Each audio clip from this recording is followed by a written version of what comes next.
movie following Benjamin, a theatrical professor preparing his students for the National Conservatoire exam, in which his life expectancy is decreased to be between 6 or 12 months more due to his diagnosis of stage 4 pancreatic cancer. Now, this movie follows the adventures of him, his mother Crystal, the doctor Eda, the right hand Eugenia, the student Lola, and the Australian son Leandra, in which they follow the steps within this last journey. It takes these characters a year and 4 seasons to learn about the illness, learn how to control it, and to really comprehend what it means to die while you're still alive. A denial to overcome, ways to improve quality of life, and to slow the fatal process. A hero syndrome in which he showcases the unbearable end for the ill person, torn between trying to keep fighting and fearing to disappoint his loved ones, when in reality what he needs is to feel allowed to die. These are just a few of the issues that are brought upon by this movie. A brilliant way this movie goes about incorporating Benjamin's emotional processing, echoing his existential thoughts and attempts at acceptance, was to intersperse little bits of Benjamin's theatrical tutoring as well as Dr. Eda's therapeutical debriefings with his teams, with questions being raised such as what is presence and what is it to farewell for the last time. It really encourages the audience to, contemplate similar questions regarding mortality. Another thing this movie goes to great lengths to showcase is how each character feels about Benjamin's condition as it progresses. Many of them showing empathy with his condition, leading to multiple emotional scenes in the movie.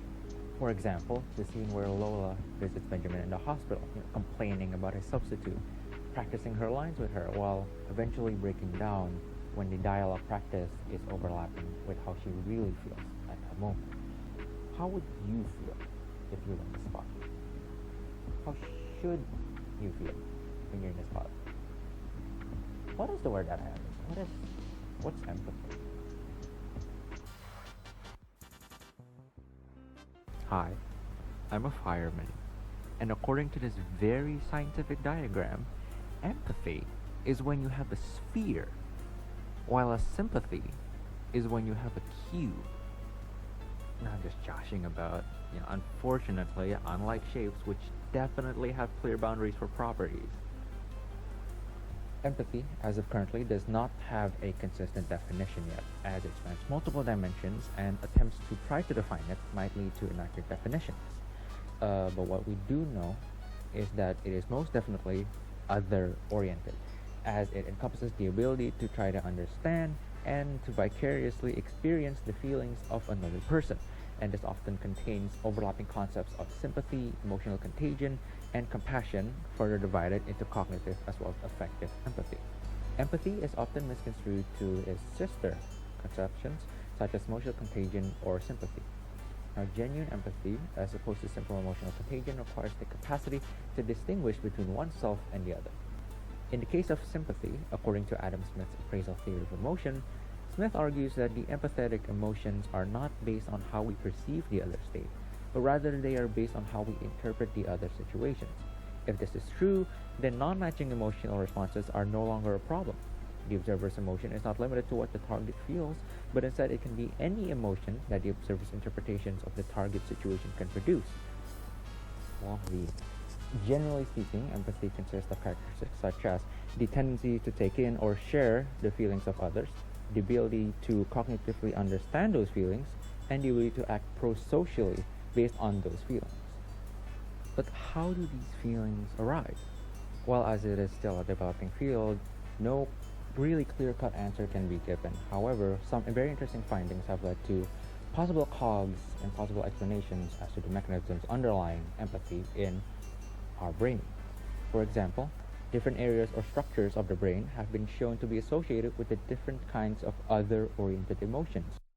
Empathy-based motivational theories of altruism could assume that help is ultimately elicited by intermediate levels of stress, but impeded by too little or too much.